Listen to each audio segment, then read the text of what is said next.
On today's episode of Titus and Tate, we are 1 week from the start of the season. Can you believe it, Tate? I honestly cannot believe it. I'm really 1 fired week up, from though. today, real life games will be Yes. played, and they will count. If you lose those games, you Mm. are 0-1. I'm sorry to It's not an say. exhibition. It's not a Exhibition. secret scrimmage. It's a real game. We still have a week to get there, though. As of today, it is Halloween, and it is Mm. spooky season for some of these teams around the country. Most notably, the Louisville Cardinals, Woof. who lost to a Division II team in an Woof. exhibition game. From North Carolina. What's the name of the team they lost? Let me try it. Lenoir-Rhyne. Is that right? Lenoir-Rhyne? That's how it looks. Okay. Lenoir-Rhyne. Lenoir-Rhyne? Like Ryan. Like Ryan? Lenoir-Rhyne. That's how you say it. I'm going to know how to pronounce it a little better by the end of the show, I imagine, because we're gonna be talking about that a little bit. The Louisville program, thoughts and prayers. That's Woof. Woof. I'm running out of things to say about him, but we're gonna try to find the words Yeah, today. put your L's up because it was not a good day. But in football, Put them on your forehead. well, in football, it was a good day. So maybe football's cool. Okay, Maybe all right, that's the there you pivot. go. Football school. Also, Gonzaga blown out by Tennessee. Mm. Yeah, that was Mm. interesting. We'll talk about that a little bit. Arkansas blown out by Texas. Woof. That's interesting. So maybe somebody knew something about Texas. Duke waving the white flag versus Houston, and I don't mean Cooper Flag, who is not at Duke yet. Yeah, first reported by Titus and Tate, by the way, Duke would lose that That scrimmage. is true. So before anyone even knew. You reported it a week before the game even Even took happened. place. Yeah. Sure In the enough, future. Duke is waving the white flag. Second half, they only played 12 minutes. Don't Yeah, even running finish the clock, game. 12 minutes. Unbelievable. Disgusting. Also, we might do a little Oscar watch. Oscar Sheboy did not warm up in Kentucky's exhibition game. I officially want to go on record as saying I'm a Wooden Award voter. We talked about that not too long ago. You are too now. My Wooden Award watch list as of right now has one name on it, and it's Oscar Sheboy. He's the only guy I'm watching. Okay. I'm locked in on him. Whatever he's doing, I will not watch I'm anyone. not watching anyone else. I'm obsessed with whether Oscar Sheboy is in fact going to play and whether he's going to be 100%. Yeah. He is in total. He is the totality of my Wooden Award watch list right now. So I'm right there there's with that. you, and the mystery continues, and I think it might continue throughout the season, unfortunately. But mostly we're just going to talk about Louisville because Lenoir-Rhyne. Yeah, that's close. Lenoir-Rhyne, Division II team, a bad Division II team, beat Louisville in an exhibition. Where does Louisville go from here? We're gonna talk about it, but first, Woody Durham.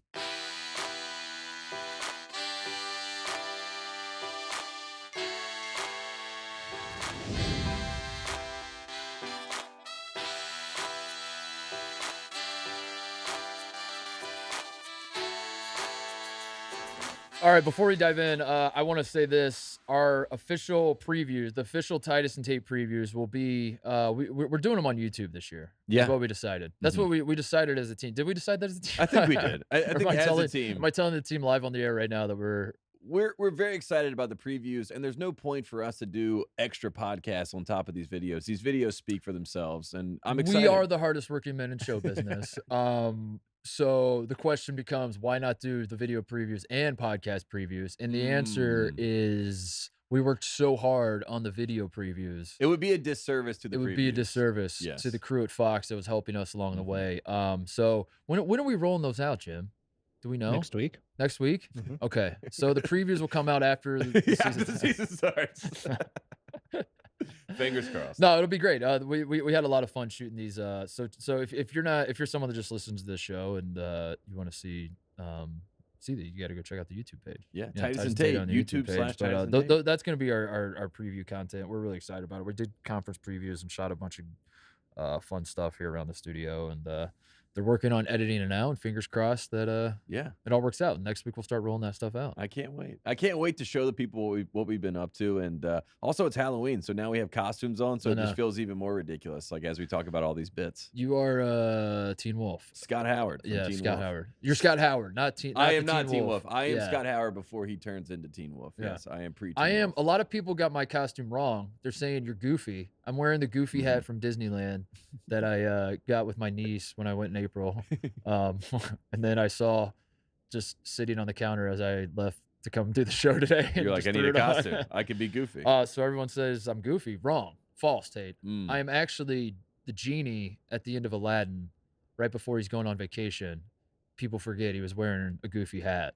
Oh wow. And then he, has his golf clubs and his Hawaiian shirt. I should have worn a Hawaiian shirt.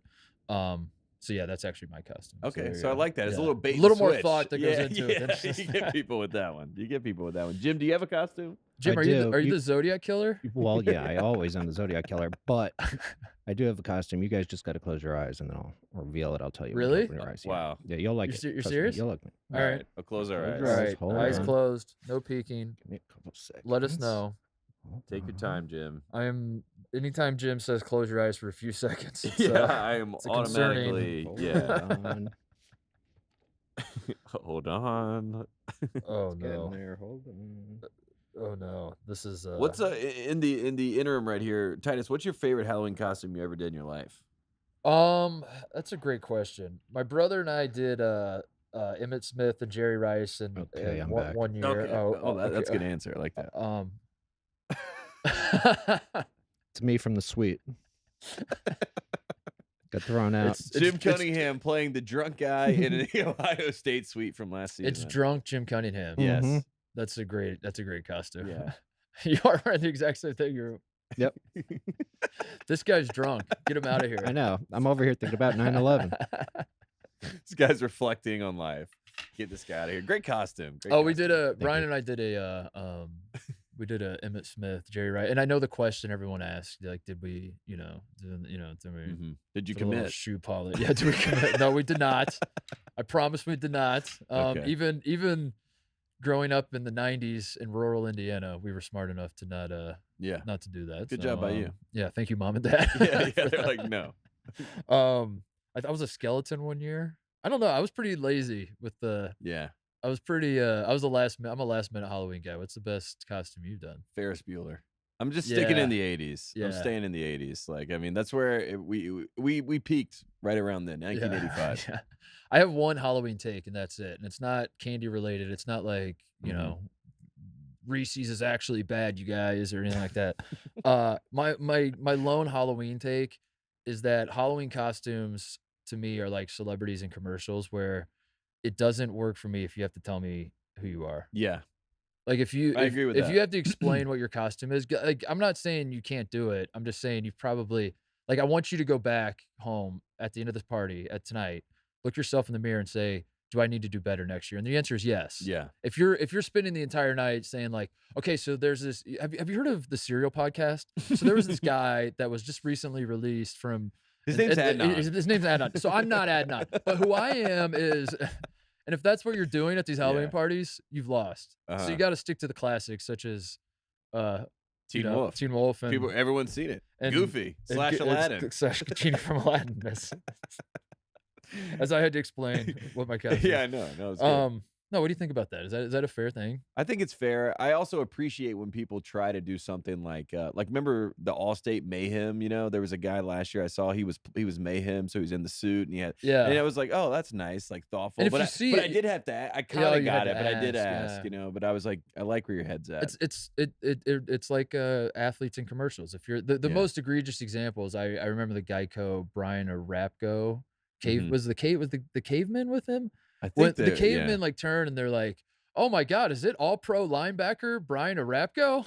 And I was like, all right, well, listen, if you have to explain who this man is to the audience, you probably shouldn't have booked him for the commercial. Yeah. And Brian Arakpo was just sitting there and he was like, is this going to hit? Like, you know what I mean? Are people going to get this? But Like when Charles Barkley comes on commercials, no one's like, oh my God, it's NBA Hall of Famer. They just are like, what's up, Chuck? the only one that I can think of is Nutrigenics with Frank Thomas. They're like, Yeah, that's true. That's true. Is that Frank Thomas? Hi, Frank Thomas. We here for love Nutri- Frank Thomas, by the way. We're company men, so shout out Frank Thomas. That is true. Yeah, he is Fox Frank, MLB guy. Come on the pod. Let's Please. talk about whatever. Nutrigenics. No, your favorite costume of your life, Frank Thomas. Yeah. All right, there it is. That's Halloween talk. Now let's talk about something far scarier than Halloween. Way scarier. It is the current state of the Louisville basketball program. They lose to Lenoir-Rhyne. Lenoir-Rhyne? That was perfect. What you just said. Lenoir-Rhyne. I mean, Lenoir-Rhyne sounds when you're like from North Carolina, it just ends up sounding more like Ryan, like because it just, that's just how we talk. So first question: Lenoir-Rhyne's in North Carolina? Yes, Hickory, Okay. North Carolina. Hickory, I know Hickory. Hickory. Hickory. Not that Hickory, not Hickory High. Oh, not not Jimmy not Chitwood. the Hickory. Jimmy Chitwood did not play for. I was gonna say they lost. They lost to Hickory. You're like pretty famous movie, actually. Yeah, like that's not that embarrassing. There's a lot of teams that have lost to Hickory. I mean, so maybe that was the mojo that was in the air, but yeah, Hickory, North Carolina has, famous for, lots of notable alumni from the school, Lenoir-Rhyne. Rick Barnes, notable alumni. Yeah. Tom Segura, one of Jim's favorite comedians. You a Tom Segura guy, Jim? Not really. No. Okay. Okay. Cool, well, drunk Jim does I not like never Tom. listened to him. Okay. Well, he's from Lenoir-Rhyne. And then also, if you ride an elevator ever in your life in North Carolina, there is a little sign there that says this is approved by Sherry Berry. And Sherry Berry, if you live in North Carolina, you know what I'm talking about. We all love Sherry Berry. She went to Lenoir-Rhyne. Dude. You know Sherry Berry. I know Sherry Berry. Because you've been in an elevator in North Carolina. I went to Asheville and I saw the sign that said Sherry Berry, and you explained it to me. That's why even when you just said Sherry Berry, I was like, how do I know Sherry Berry? Everyone knows Sherry Berry. So Lenoir-Rhyne, I mean, as much as it's a small school, everyone knows. What's the sign? It's in every elevator. It's basically like, this elevator has been approved by Sherry Berry. Sherry Berry. Yeah. And like for whatever reason, you just feel safer because you're like, is Sherry Berry like an actual woman who's alive now? I believe so. I believe that she still is approving. Like she's still approving elevators? I think she's still approving elevators. Someone will have to fact check that. But every elevator I get on, if I don't see Sherry Berry, red flag. Does she work for the government, or is it just she like works for the government? She works for the state. She works for the state. Is it just like a Michelin star deal where like she's like she's like a state critic controller or something? You know what I mean? It's like one of those titles where I have no idea how comptroller. Yeah, I don't know how it relates to elevators, but that's what she does. What does a comptroller do? Well, maybe elevators. All I know is that Lenoir-Rhyne. I mean, this is probably the biggest day in Lenoir-Rhyne basketball history. This is kind of like an App State Michigan moment for Lenoir-Rhyne, where it's like, now we're going to talk about this for the next. Every time you say Lenoir-Rhyne, I picture just like a budding starlet. Like there's like a 21-year-old singer, who's burst onto the scene. In North Carolina, or an actress, and she's a dual threat. She does both. Selena Gomez. Yeah. It's one of Zendaya and Lenoir-Rhyne. Have you seen the new movie with Zendaya and Lenoir-Rhyne? It's great. It's awesome. Gonna be great. They're the new Charlie's Angels. Yeah, seriously. You gotta go check it out. Comptroller is a management level position responsible for supervising the quality of accounting and financial reporting of an organization. Not Sherry Berry. That's not Sherry Berry. Okay. Cool. I didn't know Sherry Berry was just like an elevator critic, like she's just like a private citizen that goes and rides elevators and then like puts her stamp on the elevators. And officially alive, but she is no longer the commissioner of labor. That's what the job was. She was the commissioner of labor, and that's how she did the elevators. Because the other thing was like, my understanding of Sherry Berry was that she, she like died in like 1964 or something, but her legacy lives on by stamping these elevators. But no, that's not. No. So apologies to the Berry family. Alive. All right, back to Louisville. Lenoir-Rhyne beats Louisville by 10. And this is especially sad, I think, because the Kenny Payne era was supposed to usher in a new hope, basically. Yes. Like we all know what happened at the end of the Pitino era. Chris Mack was the most home run hire of all time. Until it wasn't. Until he struck out. Yeah. But as it turns out, you got to get back in the batter's box. So the hire was a home run, and then I don't know what happened after that. But the Chris Mack era ends like it was almost more sad than it was, like angry. If you're a Louisville fan, you're just like, this is just kind of like depressing, like where we've arrived. You throw in Kenny Payne, and you're thinking to yourself, this is a new hope. This is it. This is at a time when John Calipari is a little, dare I say, home run higher at a time when Kentucky down the road is a little shaky, on shaky ground. We've talked about it on the show a time or two about the last couple seasons for Kentucky. Yeah. Kenny Payne's coming into Louisville, hires DJ Wagner, number one recruit in the country, one of many number one recruit in the country, but one of them ones. Hires his grandfather on the staff. Yep. Everything's looking Louisville. Amani Bates is coming to Louisville. Yes. He's transferred from Michigan. It is confirmed that Amani Bates will be going to Louisville. All signs are pointing to Louisville basketball being back, and not only being back, but being back in a big way. Master P's son or what is it? How does Master P have grandkids now? It was his son, right? It's his son. It's Hersey, right? Hersey Hersey Miller. Well, his other son was like Percy. That's He's Percy. The P is for Percy. All I know is it's a family affair, Louisville, and everything was working out well. Jack Harlow, who I don't even know other than like a guy who shows up at like college game days and NBA courtside and all that kind of shit. He's a guy who would date Lenoir-Rhyne, by the way. Absolutely. Yeah. I'd see like Pete Davidson and Jack Harlow are fighting for Lenoir-Rhyne. TMZ's reporting that Jack Harlow and Lenoir-Rhyne were spotted at Nobu, America's Malibu. sweetheart, Lenoir-Rhyne. So all of this is going on for Louisville in the offseason, and everything is rolling for the Cardinals. And then we've talked about some of the unwinding of that hype. You know, most famously DJ Wagner signing Nike contracts and whatnot, and Amani Bates goes to Eastern Michigan. And we tried to like spin it as a positive for Louisville. That's okay. He might be more trouble than he's worth. Amani, by the way, looked pretty good. Looked pretty good. Looked pretty good. Yeah. As I was watching the exhibition, I was thinking to myself, man, Louisville could have really used Amani Bates. And going into this season, I don't think there's much expected of Louisville in terms of this particular team. I don't think any certainly no Louisville fan is like we expect to even make the tournament. I don't think. But you certainly, Tate, expect to beat a Division II team, and especially a Division II team that was 10-18 last year. Is that what I saw? Yes. You're right. They're not even a good Division II team. This isn't a case of, like when I was at Ohio State, we lost to Findlay, who I believe is the defending Division II national champion. So it was like it was the most embarrassing thing ever. And Coach Mata wrote Findlay on the board and misspelled it. And every time I walked by, I was like, should I fix it? No, I'm not going to fix it. I've told you that story. Have I told you that story? I knew that he wrote it on the board, but I didn't know that he spelled it wrong. We lose our exhibition game to Division II team Findlay. And he writes, he spells Findlay wrong and on the dry rate, and then like puts a box around it. And the idea is like, we're gonna leave that on the board. This is gonna motivate you all season. And every day of practice, I would walk by, and it's like, like my eyes twitching. I'm like, you're like picking up a marker some days. You're like popping the calf. You're like, nah, not today. I'm weighing the risk of like, if I fix this, I'm definitely kicked off the team. But also like, if I continue to see it misspelled, it's going to kill me. But it was that embarrassing for us though. My point was it was that embarrassing that he wrote it on the board and was like, this cannot happen in this program. And they were the defending national champions and were actually very, very good. So I can't imagine losing to a 10-18 Division II team by 10. It wasn't even close. No, I mean, and they were up by as many as 14 late, and they went on like a 12. They go on a 12-0 run in the second half. And basically, this game, if you saw any of this game, I watched the highlights. From what you could see from Louisville's side, it was just there was no hope to be inspired. Like there wasn't like an impressive, prospect on the bench where you're like, well, this kid will develop. You know what I mean? He's young, whatever. It was like you're watching Jalen Withers and company, and it felt very scored 47 points against a D2 team, and then the coach of the D2 team, Lenoir-Rhyne, was Kenny Payne's teammate at Louisville. Oh no. Yeah, so this is supposed to be the definition of a friendly exhibition game. This is supposed to be Kenny Payne's first game. Nice, easy win over Lenoir-Rhyne we've never heard of. Check the box. Everyone's excited. Jalen Withers looks great. But instead, I'm slamming the panic button. Okay, I'm clear that slamming up. it. On this particular team, on Kenny Payne on in the general, on the era, on the program, on the era, on the Kenny Payne era. Yes, not the program. The program, the program is the program. We'll always endure. Yeah, yes. yeah. But if I'm Kenny Payne, this is worst case start. Kenny Payne hot seat is what you're saying.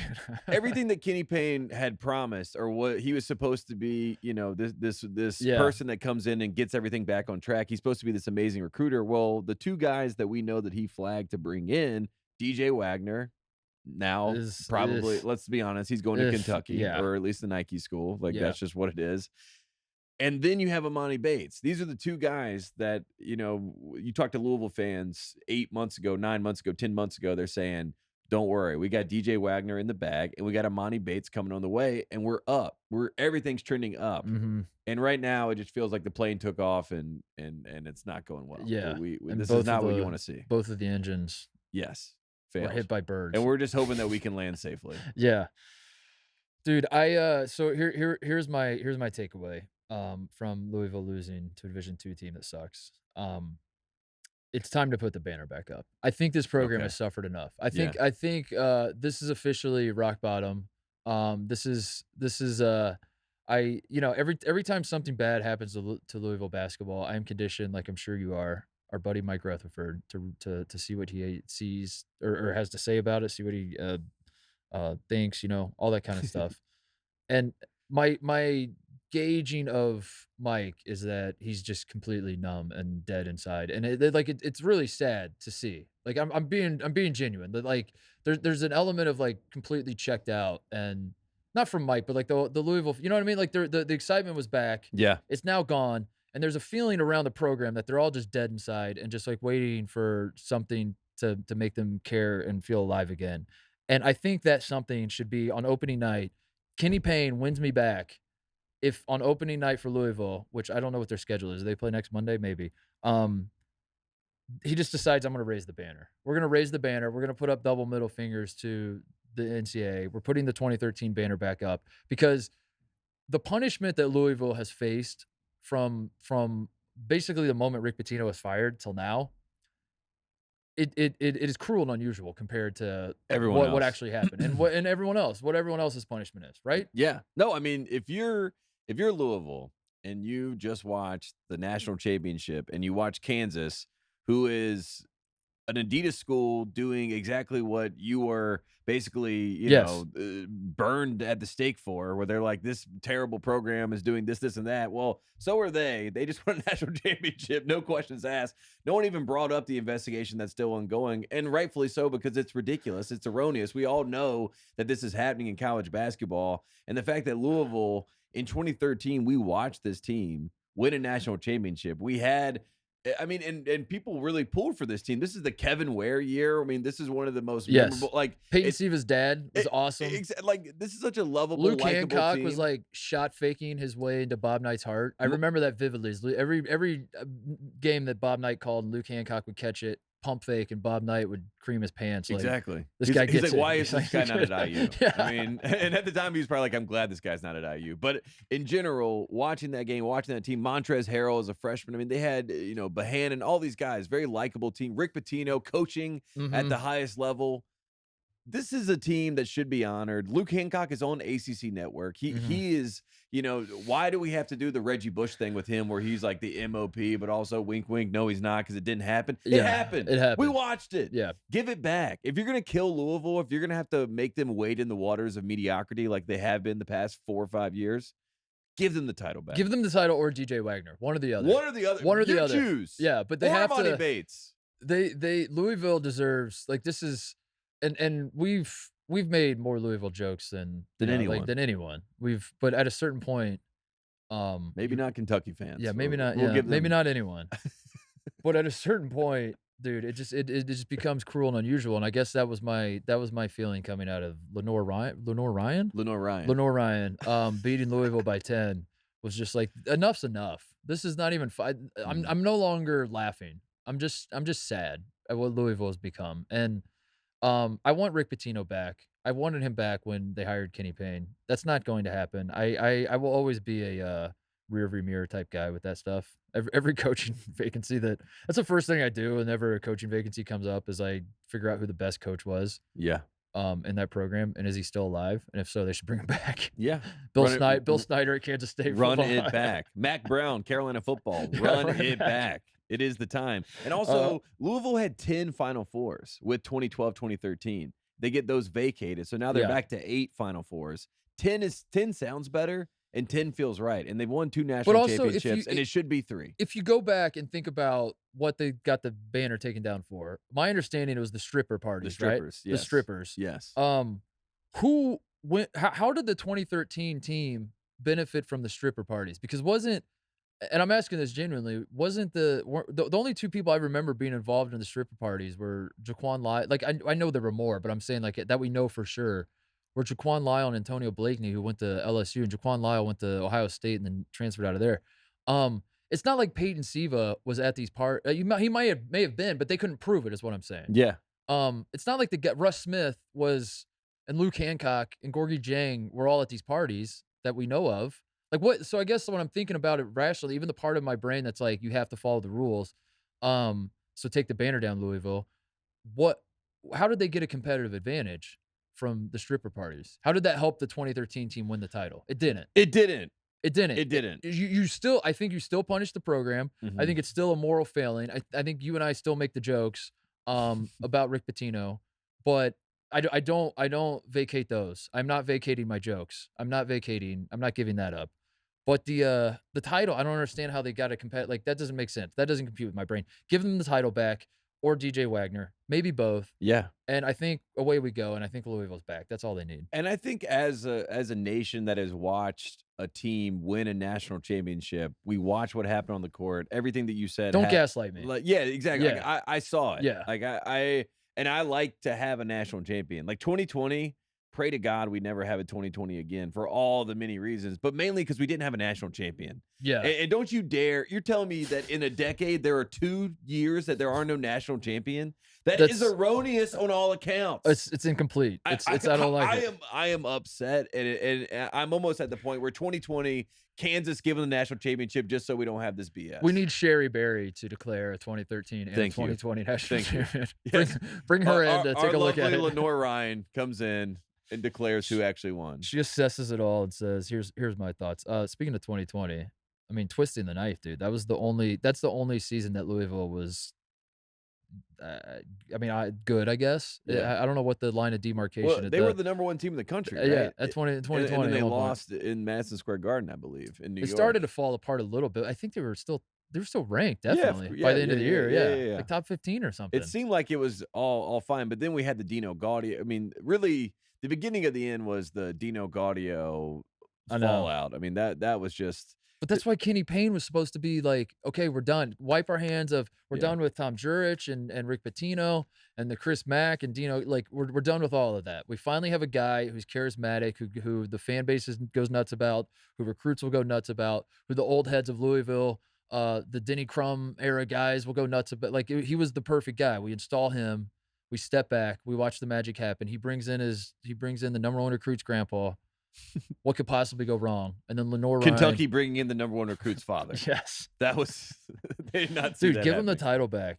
And did you see Jacob Toppin was laughing in Kentucky's post-game press conference? One of the Kentucky talking about the Kentucky media. I actually kind of respect it because like I mean so you have shameless. to. It's so shameless. One of the tip of the cap. Some Kentucky guy, by Kentucky I mean UK guy, Big Blue Nation guy, BBN baby. Asked Jacob Toppin about his thoughts about Louisville losing to Lenoir-Rhyne, and then Jacob Toppin was like, "What happened?" And they told him, and then he started laughing. And the reason I saw it was because it was being circulated because everyone was reminding Jacob Toppin that he lost to St. Peter's the last time he played a competitive basketball game. But but that shows you how low that Louisville's program is. Like Kentucky is, as it currently stands right this second, Kentucky is in the most embarrassing position they've been in as a program since they lost to Robert Morris. Like, yes. Yeah. Maybe more. Maybe right more. Now. As just in terms of like how much you should be sticking your chest out as a program, Kentucky is. Yeah. And they're still laughing at Louisville. That's how bad it's gotten for Louisville. And I will say, I have to recant what I said earlier about the downfall. The start of the downfall for Chris Mack was when he beat Kentucky and he did the WWE wrestling video that he never could really explain why he did it or what happened. But that was really the beginning of the end because the moral high ground was easy for John Calipari to climb on from that point forward. Yeah, and it was over with. And I think right now there's a level. There's a level where remember when Mike Woodson went to Indiana and then all you heard about was like he can't do it, he can't reach these kids and he's not going to he's not going to want to get into. Mike Woodson he's in the deep end, he's swimming, he's having a great time. Kenny Payne, I heard nothing about that, you know what I mean? But coming from a similar situation with the New York Knicks, coming from the NBA mindset, and now he's coming back and he's competing against the school that he was the primary recruiter for. Maybe there's some closer feelings than we may admit. Maybe there's a certain level of like, they're the A, we're the B. There's some things going on. Which is why, Tate, raise the 2013 banner next week at home and remind everybody we have won a national title more recently than you. Yes. Losers. That's what you had. That is the moral high ground. That's the only way. That's the only card Louisville has left to play. Exactly. Raise the banner. Yes. If the NCAA comes knocking, just slam the door in their face. Yes. Say, do something, bitch. Yeah. And then they will do something and they'll nuke the program. Yeah, say we will not cooperate. We will not do that. And if they try to nuke the program, say the NCAA is dead, right? Yeah, that's what you have to do now. Like if I'm Kansas and the NCAA comes and says we're going to think about vacating your 2022 title, I'm like, okay, well we're leaving the NCAA model. And then the NCAA is like, sorry, what? My bad. Yeah, we didn't mean that. No, I would love that. Louisville goes independent as a program, and isn't in the NCAA at all. They go to Division II and play Lenoir-Rhyne. With the national championship. Moving on. Should we talk about Tennessee and Gonzaga? I think that's the most. I mean, Texas blew out Arkansas. We'll talk about them all. Okay. We'll talk about both of these games, but I want to start with Tennessee Gonzaga because I think that's the most the game you can take the most away from, or you can surprising certainly in some regards. In a way that Texas Arkansas, I don't think like necessarily shocked me. I think the final score shocked me, but I don't think the result necessarily did. Tennessee Gonzaga. I guess I'll start with this. Were you more? Do you walk away from this saying you're more impressed with Tennessee or more concerned about Gonzaga? Tennessee wins 99-80. Played in Fort Worth, I believe. Yeah, in a pay-per-view. Neutral. Yeah. This was a real exhibition, by the way. This was on television, pay-per-view deal. This was not a scrimmage where I watched the highlights. Yeah, this is not guys working on things and going through situations. No and tinkering. There's no tinkering. It was like, let's play a 40-minute game, start the clock, wear our real uniforms. I think that's the deciding factor for me. If you're wearing your real uniform, it's not a scrimmage, it's an exhibition. If you're wearing the practice jerseys, you can call it a scrimmage. Yeah, and you can kind of wash away the result because you're like, we're not even in full uniform. It's fine. No big deal. Yeah. But this was on TV. You could watch it. And my big takeaway was, one, Tennessee is legit. And I mean that from a physicality standpoint, right? They kind of punked Gonzaga from the tape that I saw, especially a few times with Drew Timme himself. Tennessee looked like the tougher team. I think Zakai Ziegler is one of those guys. You know, we talked about our list, like the Kuzi watch list. Ziegler's on that list for me. He looked legit. He looked like you're watching him. I like Ziegler. He's on my watch list. In general, though, Tennessee just looked like a more prepared team. They look like a better coach team, and they look like a more talented team.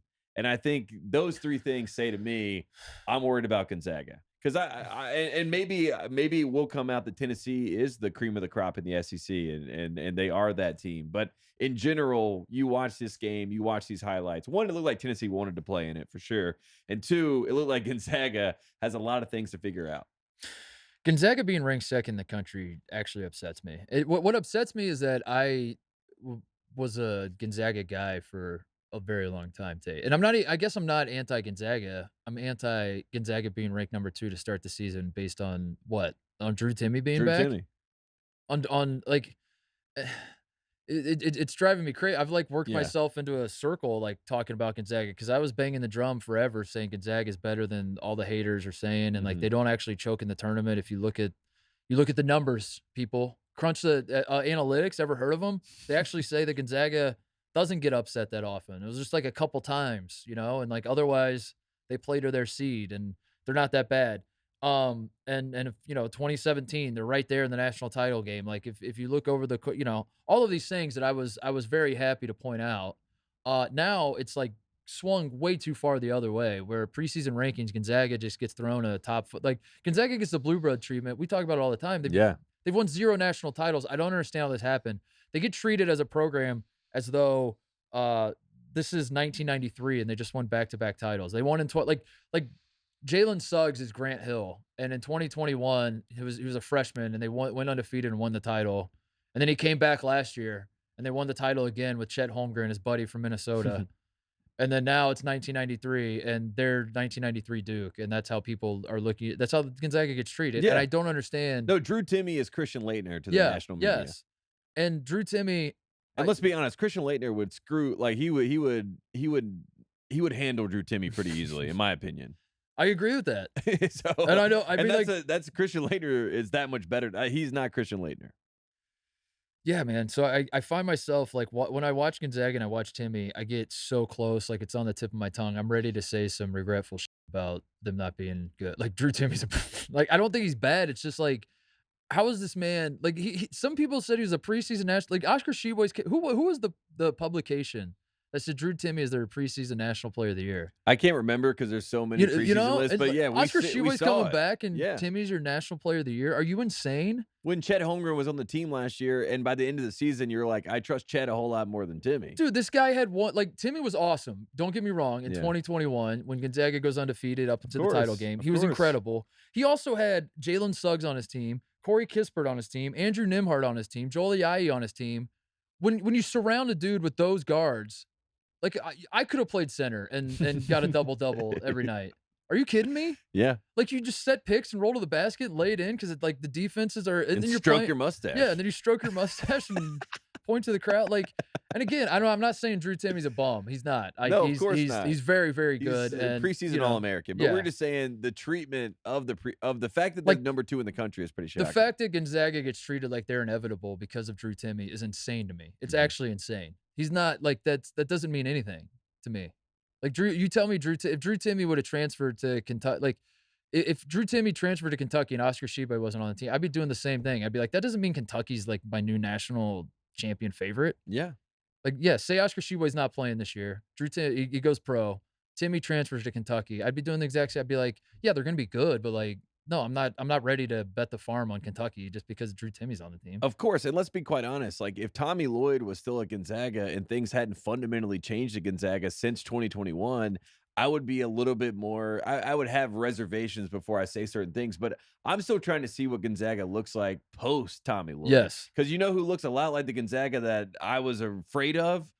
Arizona. Arizona, yeah. And that's run by Tommy Lloyd. And I'm not saying that you're taking away anything from Mark Few or whatever, but I still think that Gonzaga has to find that identity again of who they are and just trotting Drew Timmy back out there and saying everything's going to be fine. We're a top 5 team because of that. Like Julian Strother, Tennessee went at them. Like dude, they were not your afraid. guards are Rasheer Bolton, Hunter Salas, and Julian Strother. Like all these guys are names we know, and they're good players. Again, like you gotta. But they have to take that step. We live in a Salas in particular. We live in a black and white world, obviously, when we're talking about sports. So, like, I want to make it clear. I don't think these guys are bad. In fact, I think they're very good basketball players. But think about when the you four start guys talking, you said before, though. yeah, when you start talking about like what it takes to win national championships, that's the standard I'm treating Gonzaga with. Exactly. Yeah, like this team's nowhere. The team from 2021 would beat this Gonzaga team by 100. They would this Gonzaga team would be doing the Duke move at the second half and saying, let's just call it. Let's just do a running clock the last 8 minutes. Let's just call it. And the Drew Timmy of that team would work this Drew Timmy. You know what I mean? Yes. Like that's the other part of it where a lot of times I think with college basketball, and we all do it. I mean, you think the guy comes back, well, he must have added this to his game. He must have gotten this much better. I'm not sure that Drew Timmy sometimes is better. He's just the guy. Sometimes he's he is the same who he guy. is. Yeah, he is who he is. And Drew Timmy's good. He's not good enough to carry a team to a national championship. That's my stance on Drew Timmy. He also said he came back because there was more money at the school than it would be if he went to play professionally, which also is a red flag in a sense that you're like, well, that means that he worked out and these teams were like, he's not that great, you know? So, I mean, it's great for Tennessee. I'm excited for Tennessee. I think Tennessee I think they're good. a legit team. Yes. But I do have my concerns with Gonzaga. And I think Mark Few does as well. If you watch some of that game, Mark Few he's like looking around like 99 points, dude. You give up 99 points. He's like, what's going on here? You know, can we guard a guy? Like we're just getting beat off the dribble every time that one of these guards catch it. Defense and guards is the formula. And I see neither with Gonzaga right now. Agreed. And I don't, so, and yeah, last year they had Chet to play defense. You know, like he's the defensive anchor, and that's I don't know. It's nice to have a guy that's 7'2" on the back end that can basically block it and close out to the 3-point line. I'm with you though. Ziegler is a great college point guard. Great. I love the way he carries himself. He's one of those guys that you can count on one hand the number of teams that wouldn't start him immediately. Of course. If Zakai Ziegler was the starting point guard at Kentucky, I'd say they were the number 1 team in the country. He's incredible. That's how much I think he's really good. Vescovy didn't play well, but he's incredible too. He can be really great. Yeah. Tyreek Key was the guy who went off. He's been a bucket getter at Indiana, and I don't want to overreact to one exhibition game. He had 26 in this game. Like he went nuts for them. He looked good. But when these guys transfer from smaller schools, so he's been Indiana State's best player for years. When guys are transferring from smaller schools, the fear is can they continue, and especially like a guy like him who's a scorer. Yeah, can you continue to have that production when instead of a 6'2" guy guarding you, it's 6'5" now, and yeah, I'm not going to overreact and say like we definitively got our answer after one game, but if you're a Tennessee fan, you're like, oh man, this is incredible to have a guy like this thrown into the mix. Absolutely. They're already, because Tennessee's going to be great defensively. They might be the best team in the country defensively. But the problem with them sometimes is like, can Tennessee, like they're almost a little Big Ten-ish at times where they're like, are they going to score more than 55 in this game? But if you have a guy who can put up 30 himself, you have a nice little safety. a nice little safety net there. So Tennessee's at Arizona December 17th. The rematch. Remember the game last year that Arizona got screwed by the refs. They probably wouldn't have won anyway, but that stands out to me. I was like, this is the most egregious thing. Yeah. I'm excited about that game because I maybe I'm wrong, but like what I remember about Tennessee last year was they were awesome at home. And they weren't bad on the road, but they were just different. They were different. Like when you watch them at home, you're like, this team is the best team in the country. And then you'd watch them on the road sometimes, especially in the SEC when they play. The SEC is wild, dude. The SEC is. I want to remind everybody before the season gets started that there will be SEC teams that blow your socks off when you're watching them on TV, when they're playing at home and they beat good teams at home, and you'll say to yourself, that team is good enough to go to the Final Four. And you might be right, but we all need to pump the brake. I'm talking to myself too. Yeah, because this happens. Auburn is a great example. Florida's going to have some juice in the Todd Golden era. Absolutely. They're going to get those pom-poms going, those shiny pom-poms in the ozone. And like Colin Castleton's going to be dunking on people, and like it's going to look bonkers down there. And then you're going to suddenly be like, is Florida a Final Four contender? And what I just want to say to everybody is like, let's all take a deep breath and wait until we see these SEC teams away from home, because like, to their credit, these SEC teams have built like some insane atmospheres. Arkansas is another one. So anyway, I'm curious to see. I'm excited about that game at Arizona though, because we're gonna find out a lot about Tennessee there. Yeah, I know, and that's the thing. You flag Tennessee now, and you say they're a Final Four type team, but you know we have to see Rick Barnes do it. Unfortunately, I know. That's the problem with Tennessee. Like I really like the way they looked in the scrimmage. Do it, but Rick. We have to get the march. Rick, do it. Rick, prove us all wrong. Just do it, Rick. Please. I dare you. Please, you won't. Rick. Please, Rick. Did you see the Tennessee at the Kentucky-Tennessee football game? They were the basketball team was there with the SEC championship trophy. Oh, really? And they brought them on the field and they waved with the crowd and everything. And the basketball team walked over to the Kentucky fans and started waving at them. It's incredible. I mean, you love incredible. To see it. I mean, I personally, there's a big throng of blue fans like in the corner, and like they're all walking over like waving at the guys. I personally am a fan of Kentucky, Tennessee, and they really do not like each other. And their fan bases are they're very similar in a vein in the way that they approach things. And the worst fans I've ever dealt with, as far as like actually getting at me and making me scared, were Tennessee fans. So I mean, you put them with the Kentucky. They won the SEC tournament, by the way, not the Auburn. The regular season. I want to clear that up, but their SEC tournament championship, and they were And if you're Kentucky, I mean, coming off St. Peter's, and you had the high expectations for football, then you lose your court. You know, I mean, you're getting your ass beat on the football field, and then the basketball team comes over and waves they're like, yeah, we're beating you in both these.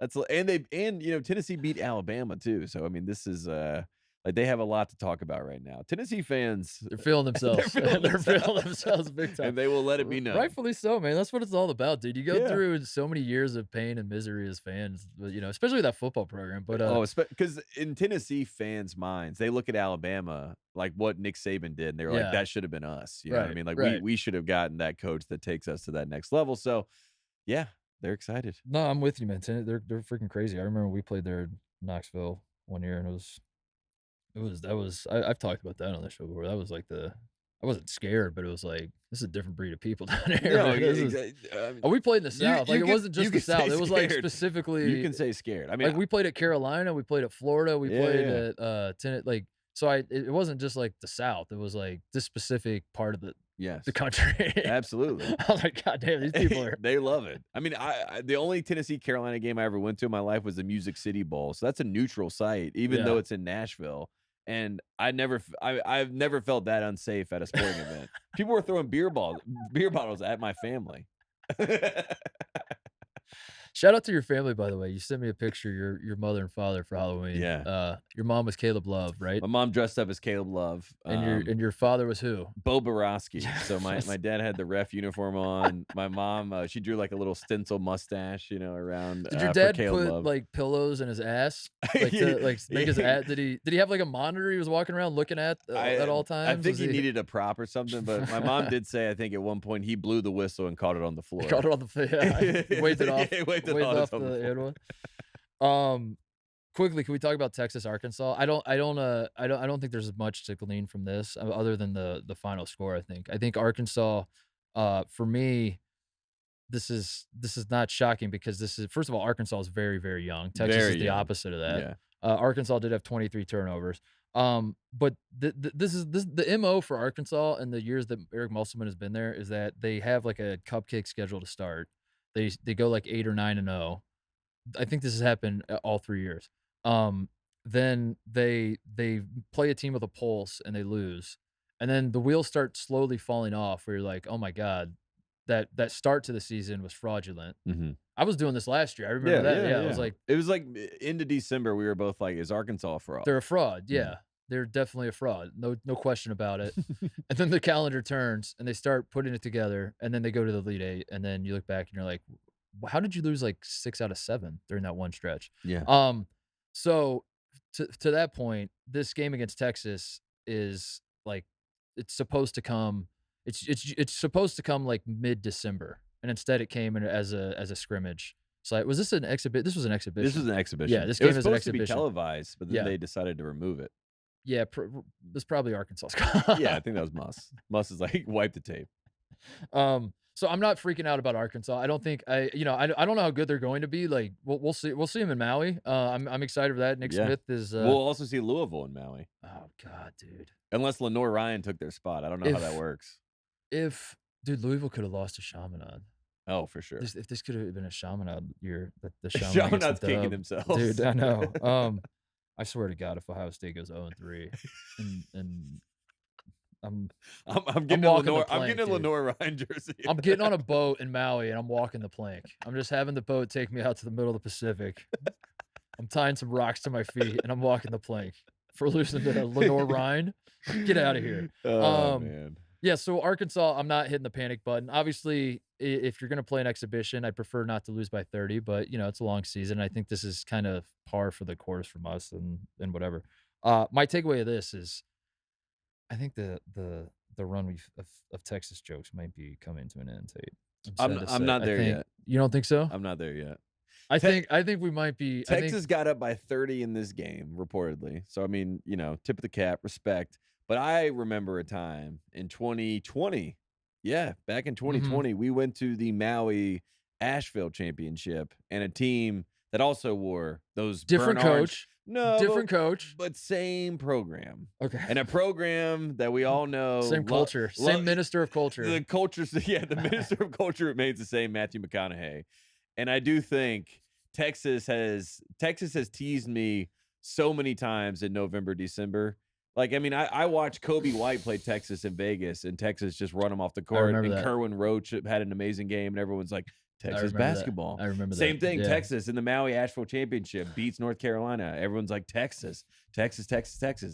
I have to see it in January, February before I buy in. I refuse to buy in any earlier because I've been snake bitten before by Texas. I like to see it. I'm happy for Texas. I hope we're not laughing at him. And I like Timmy Allen. I think Timmy Allen's going to be really good for this team, but I still can't believe until I see it. Listen, I agree with you. I can't. In this, but the reason I was saying the jokes might be over is because I think that I mean, like I think this might be the year that they finally shut us up. That's what I'm saying. I'm going to continue to make I would like to see it. Until it is. I would love to see that. Okay, I'm with you. Until it is, I will continue to make the jokes. I'm just saying that I am not going to be. Me and my family, we're preparing for a world in which Texas basketball is good. We're preparing for that. We have. I'm reading the situation. Yeah, they're 9 deep. I think. They're going to play defense. Like Chris, I hate how Chris Beard left Texas Tech. I hate how he's kind of been a little smug about the whole deal. And I do think that Chris Beard will fart in a jar and smell it and enjoy it. I think he's one of those types of dudes. It's fine. But I also think he's a great basketball coach and he's a great defensive mind. And I think that if you continue to bet against Chris Beard over and over and over every season, you're going to lose a lot of money.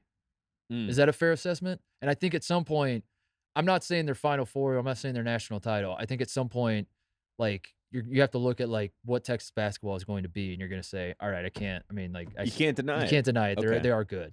And I'm saying this might be the start of that this year. That's all I'm saying. And I think that's fair to say, but I will say this. There's one thing I know about Eric Musselman outside of the muscle memes. He's a sandbagger. He's a sandbagging SOB, and I've never heard of sandbagging quite like getting down 30 points to Texas, not on TV. It's a great point. You know what I mean? This sounds like a Musselman special where the Texas fans get excited, Arkansas fans are, dropping F-bombs and saying this is going to be a terrible year, and then come January, February, which is what we're talking about, I think Arkansas might be in a better spot. And I hope I'm wrong for Texas fans. Texas basketball should be good. It's going to. I think they're going to be good. They should be good. Sorry. I'm sorry to say. I think the kid they got, Serge Abari from New Mexico State. I'm excited about. He played with Teddy Allen. He played with Teddy Allen, Timmy Allen's brother. Yeah. Then transferred to Texas to play with the Allen brothers. Yeah, Tyrese Hunter. They got 2 5-star, like the Dylan Mitchell kid. I do see a world in my head where like SVP late night is going Timmy, and then like Timmy Allen's like got 20 and 10, and Texas is top 10 in the country. I do see a world where that is possible, but I'm just saying I know Chris Beard's putting on the headset as his players are like rubbing his hair and like he's smiling and like looking back at it, like he's looking back at his players like, come on guys, get off me. They're like, dumping water. Yeah, they're dumping water. Yeah, and he's like, yeah, they just beat Kansas, and he's putting the headset on and big day for this program. I couldn't be prouder of these kids. Yeah. SVP's like, Chris, when you took the job, I think, there were a lot of people that, and then you just, away we go. Yeah, I'm so ready for college basketball. Yeah, I can visualize that moment. All right, last game we're going to talk about, Houston Duke. As first reported on Titus and Tate last week before the game was even played, Tate said that Duke lost. Yes. I made fun of you for it. I was like, dude, they haven't even played yet. And you're like, it's over. It's over before it even started. Sure enough, Houston 61, Duke 50. This was a scrimmage. This was not an exhibition. This was practice jerseys. This doesn't count. Duke didn't have their 2 best players. Okay. Derek Lively and Derek. Are we saying Derek? Derek Whitehead? What are we going with? I thought they were both Derek. They're Derek and Derek? I thought it was Derek and Derek, but I could be wrong. I don't know. You know with Duke, like as soon as they change their pronunciation. Regardless of what he actually has been called his whole life, they'll change it. Trayvon Duval. Paulo Banchero. Paulo Banchero. They'll change it. They'll change it, whatever it is. Derek Whitehead. They didn't play.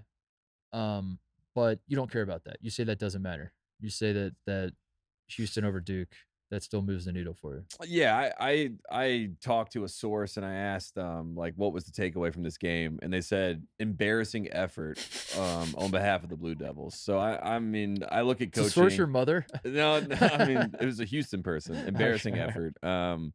But to not even play a full game just so that you lose by less is the most like PR Duke move of all time. I mean I respect that Musselman is like, we got down by 30, Yeah. Granted, I didn't show it on TV, but yes, we did get down by 30 points in this game because we played a full game.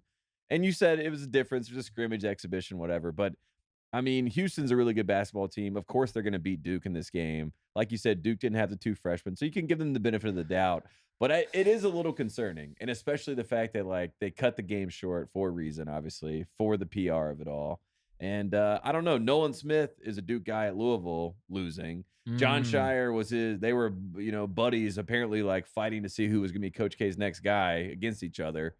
He's looking like a loser. So I mean, where does the Mr. K successor power rankings? What does it look like after the loss to Houston? Number 1 on the list. I mean, a lot of people shocked. Number 1 on the list, Coach K. Oh, okay. The dog. It's the only the most loyal person he has in his life. He said he wanted someone that he could trust, and I think right now the dog is number 1 on that list. Number 2, Quinn Snyder. Quinn Snyder still out there, still trying to find what's There is no rule that says a dog can't coach basketball. Show it to me. Yeah. And guess what? I've seen Air Bud. Yeah. Look pretty good to me. Absolutely.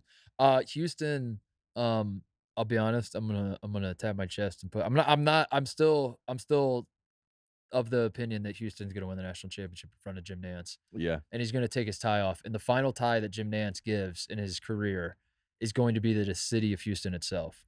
I don't think he's gonna give it to a player. I think he's going to just put it at midcourt and walk off. And then turn around his shoulder and notice that none of the cameras saw that and pick it back up. Do it and again. Then go do it again. Do it again. He's like, someone slate this. Take 2. Samson's back there. He's looking for Jim. I'm still of that opinion. I will say, tap the chest, put my hand in the air, Tate. I wasn't fully aware of all that Houston lost. I wasn't. I thought, like, I knew Kyler Edwards was gone. I thought maybe Fabian White or Josh Carlton or Tajay Moore were back. I didn't realize they were all gone. They're all and gone. I'm a little worried's not the word. We're monitoring the situation with the Houston big men.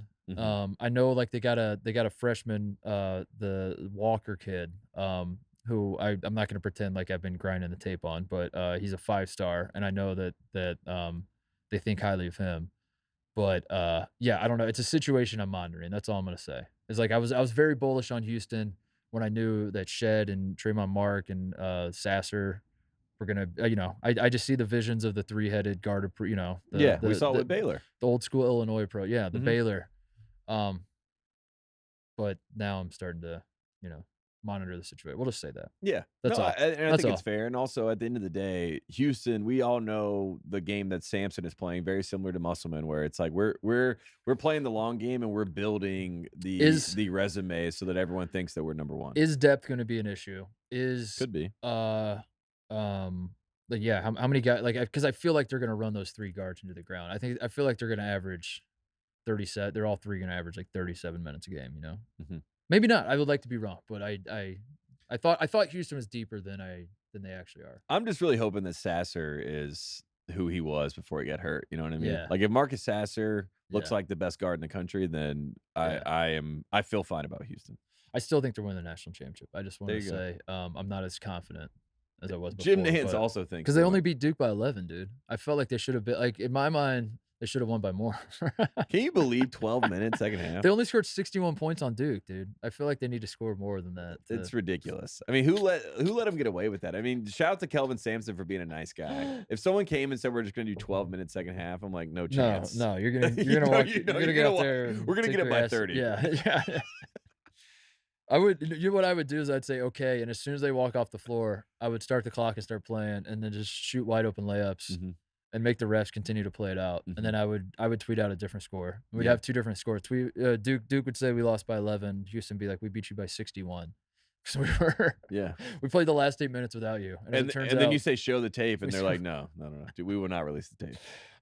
Anything else that we got? Or you want to do shout outs? I think that's all I got for basketball, honestly. Like, I mean, these are the big. I mean, honestly, Gonzaga is the shocking one, right? Gonzaga's the one. That's the big takeaway. Gonzaga's the one. Yeah. I think, like, you don't overreact to exhibitions and scrimmages and all that, but if you were going to, I think the one you overreact to is Gonzaga, Tennessee. And if you're a Tennessee fan, you walk away feeling a little bit better. And if you're a Gonzaga fan, the sky's not falling. You're gonna have a good year, but it's like we every single year it's the same conversation with Gonzaga.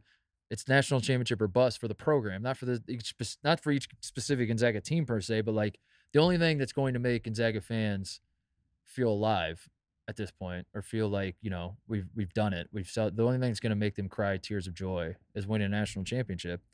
And I think you come away from that Tennessee thing saying, I don't know how you can come away from that and say this team is good enough to win a national championship. I don't think so, but I don't know. We'll see. If you're Tom Izzo, though, I think you see that score, you see that result, and you're saying to yourself, there's a chance that we shock the world and we get, Sparty back on top of the college basketball world, at least for a moment, on an aircraft carrier, right? If you go to that aircraft carrier, you beat the number 2 team in the country to start the season, Michigan State, and the Big Ten at large, right? You got a lot of positive momentum, because I think they play Gonzaga, then they play Kentucky, then they play Villanova, which is like, what a gauntlet for Michigan State. But then if you win the first one against Gonzaga, number 2 team in the country, no one cares. That's what we remember. How many times is Michigan State going to watch the new Top Gun before they play that game?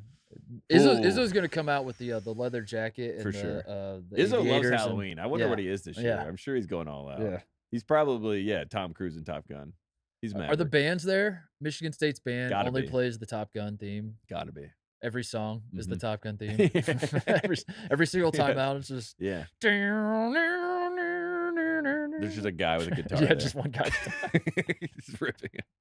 I think Michigan State, though, that could be like, for our betting fans out there, maybe Michigan State money line in that first game is something you go for. Yeah, maybe. All right, shout-outs, closeouts. Let's wrap it up.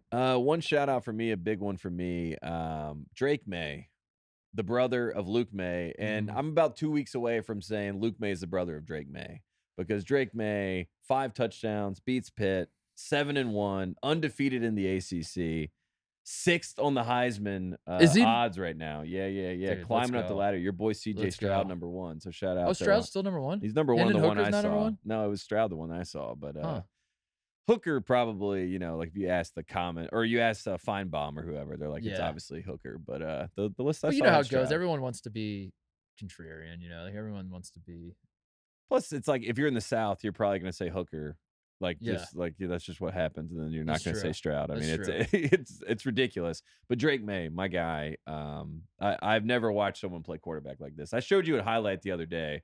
The guy pump fakes once to the out, pump fakes a slant, and then throws a touchdown over the top to Josh Downs. He's got big hands. He's 6'5", and he can make every throw on the field. I've never seen anything like it. Sam Howell, I love the guy. I will always love Sam Howell. I'll always love Mitchell Trubisky. Covered him. Marquise Williams covered him. Love those guys. Bryn Renner, T.J. Yates. We've never seen someone like Drake May. But Drake May's Ronald Curry. I've seen them all. Darian Durant. I've seen all the Carolina quarterbacks. No one is like Drake May. Wow. No one. And pray to God he stays healthy. Knock on wood. Heisman hype coming into next season. He's not winning it this year. It's too late. It's too late. It's a 2-horse race. Who's the 2 horses? It's CJ Hooker and CD? Yeah, and Hooker. Ooh. Bryce Young's not winning because it's Bryce Young's done. Anytime you like we were talking about it with Oscar, like anytime a guy who's won it comes back, it's you by have to default be insane to have a chance. Yeah. By default, everybody's like looking for someone else, and if you can make an argument that it could be someone else, they're going to vote for the someone else. Yeah, so, and Hooker beat him head to head. Bryce Young's already lost it. Yeah, he lost to Hooker. Yeah, that was literally the high. That was like whoever wins this game. And so did the Louisville basketball program. Oh man, also lost. To Hooker. Yeah. I want to shout out Ross Chastain. Did you see this NASCAR race? The Ross Chastain. I got to show you the video. I'm looking. He's got to finish 5th. I think I might be butchering this. It doesn't matter. He's got to finish 5th to qualify for the playoffs. NASCAR has playoffs now. Yeah. He's coming around turn 4, Tate, and the pack of he's like in 10th or something, and the pack of cars is like hitting their brakes because they're in turn 4 or whatever. You know, you're going into the turn, you got to brake. This man puts his car up on the wall and just floors it, and it's like he just gets slingshot. Like he's running his car up against the wall and just slingshots it to the finish line, passes all sorts of cars, qualifies for the playoffs. That's like what you would do like in the old NASCAR video games. It's exactly what he says in the post game. He's like, I did this on my GameCube in 2005. And I went for it, and I yelled. That's literally what I was like. It's a move, definitely in a net. Like if you're mad in a NASCAR video game and you're like, "This is my Mario one Kart? last." Mario Kart's on GameCube. Yeah, legendary. Awesome. It's the coolest thing. I'm a race fan. you know this. I'm a fan of motorsports, Tate. This might be the coolest thing I've ever seen in a race ever. It would have been cooler if he won because I think he finished 5th, but he won in the sense that like he had to finish 5th to qualify for. You know what I mean? Yeah. Like it would have been a lot cooler, obviously, if he would have. I mean, I'm looking at the video. It's sick. It's insane, right? They're gonna outlaw that. Yeah, I don't. Absolutely. That's almost like Kenny Pickett when he did the fake slide. Yeah. You know what I mean? Where it's like, wow, I can't believe that happened. Well, that's what I think some of the guys were bitching about it and said it's cheating. Of course, and all that, but that's you know how racing is. That's why every time someone does anything, people complain. Dude, it's NASCAR. Like that's what the. It's literally cheating. Like we talk. Yeah. Of course it's cheating. Is that not what the sport is? Yeah, it's part of the game. Charge of the game. Jose Perez to West Virginia, the Manhattan transfer. Shout out. That's to a him big for deal. That. That's good for Huggy Bear to have someone because West Virginia is going to be woof. So now that you have something to now when you're losing every Big 12 game, West Virginia fans, you at least have a guy who's scoring 23. I was gonna say it goes back to like what we were saying about Tennessee, where it's like if West Virginia can be a defensive team and you got one guy can get you 25, 30 points, hey, you got a chance. What else? JT Tuimoloau. Did you see that against Penn State? Oh, Ohio State. Yeah. 44 on Ohio State. Yeah. I was watching that game, by the way. I was getting a little nervous, but then I was telling you this off the air on Sunday. It was so funny. Penn State took the lead. They have 2 missed field goals that, one of them's like roughing the snapper, which I'm like, I don't think I've heard of that penalty, but, it was like 2 penalties that keep the ball. It's like illegal formation on the D. It was like 2 things that you're like, oh, I guess. Like Penn State, you get another chance. Yeah. They scored the touchdown. Place is going crazy. They're like, we did it. And 3 plays, 75 yards later, Ohio State takes a lead right back. And I've never seen a stadium just get absolutely gutted in 25 seconds. It was a stereotypical Ohio State Penn State game. Penn State always plays us well because Penn State has the right combination of underdog mentality. Like, just let it rip, YOLO. Like, this team's, we're just, the reason that made college sports awesome, that the upset might happen. But then they also, unlike all the other underdogs that Ohio State football has to play, Penn State actually has like 5-star talent at multiple positions, So like they have the talent to actually beat Ohio State, but they don't go into it with the mindset like we're better than these other. They always seem to go into it with like I don't want to say they were lucky on plays, but like there's wonky shit that happens every time Ohio State plays Penn State. And I tip my cap because it is what it is, and it happens over and over and over, and that's the way luck works. Is like one play is lucky. You start doing it like 4 or 5 times, you're like, all right, well, there must be something to this.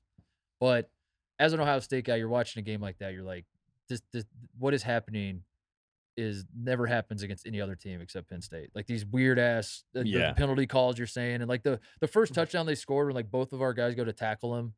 They like doink into each other, and he just does a spin move and then walks.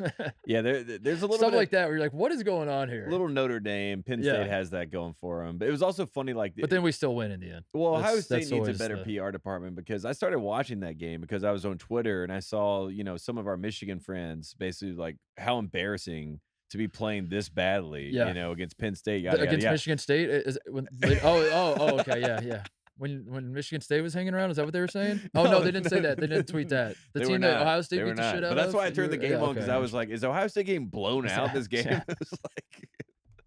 Shout out to Michigan, though. I will say University of Michigan is anti-post-game fight now. So that is... some people would say it's hypocrisy, Tate, that the Michigan fans defend Juwan Howard, but then Harbaugh said it was the most twisted thing he'd ever. He said this quote was like unbelievable. I want to say this. It's not hypocrisy to me. It's growth. It's maturity. It's they've learned from things, and that was pretty messed up. But they got to do something about that tunnel, man. They got to like. They got to. That feels like it happens all the time. Yeah. I'm not victim blaming, by the way. It's messed up, and Michigan State is 100% at fault. Yeah. Now, having said that, as we move forward, how do we make sure this doesn't happen again? I don't know. Maybe have more than play on Valentine's Day, right? Isn't that the answer? I can't wait for Big Ten Football Media Day. Spring game, little meetup. The one Michigan player and the 10 guys that beat the shit out of him in the game are all like taking their a picture around each other next year. Yeah, there you go. That's what we're going for. Final thought on Big Ten football. Justin Fields is good. As first reported on Titus and Tate, Justin Fields is in fact a good quarterback, and it's not his fault. It's not his fault. So it never has been. Suck it, haters. He is actually good, and as I said all along, if the Chicago Bears, if every guy on the Bears was as good at their position as Justin Fields is at quarterback, the Bears would unequivocally make the playoffs and would be a Super Bowl contender. I putting a stamp on that. Prove me wrong. Yeah, prove me wrong. Prove me wrong. Good luck. Prove me wrong. I understand. Go make. There are people listening to that statement, Tate, and they're saying that's crazy, and that's your listen. It's a free country. Yeah, you're free to think that's a crazy statement. What I ask of you, prove it wrong. Yeah, and until you do, I'm gonna kindly not care what you have to say. I'm gonna keep thinking what I think. I'm gonna keep thinking what I think until you prove that wrong. So I'm right there with you. There you go. Oh, last shout out: Big 12 media deal with Fox through 2031. The Big 12 signed a deal with Fox where we're gonna get Big 12 rights now, Tate. Basketball. We're gonna get basketball games. Yeah, the last 2 national champions. Mm-hmm. So starting in 2025, I'll be dead by then. 2025, Fox will get Big 12 rights. Okay, so that's exciting. I'm very excited about that. Big 12 is gonna be just fine. That's what Cincinnati basketball. Wes Miller. Can't wait to watch that on Fox. Can't wait to see UCF and Kansas State, dude. That's gonna barn burner. Jim, you got anything? Just happy Halloween. And I looked up Tom Izzo's Halloween costumes. They're phenomenal.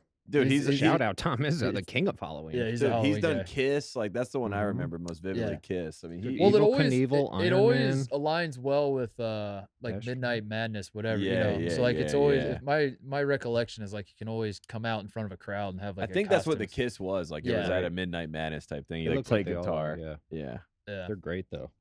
Yeah, Tom Izzo's the man. What's the best Halloween? What's the most elaborate Halloween costume you've ever done, Jim? As you think back, that I've ever done? Yeah.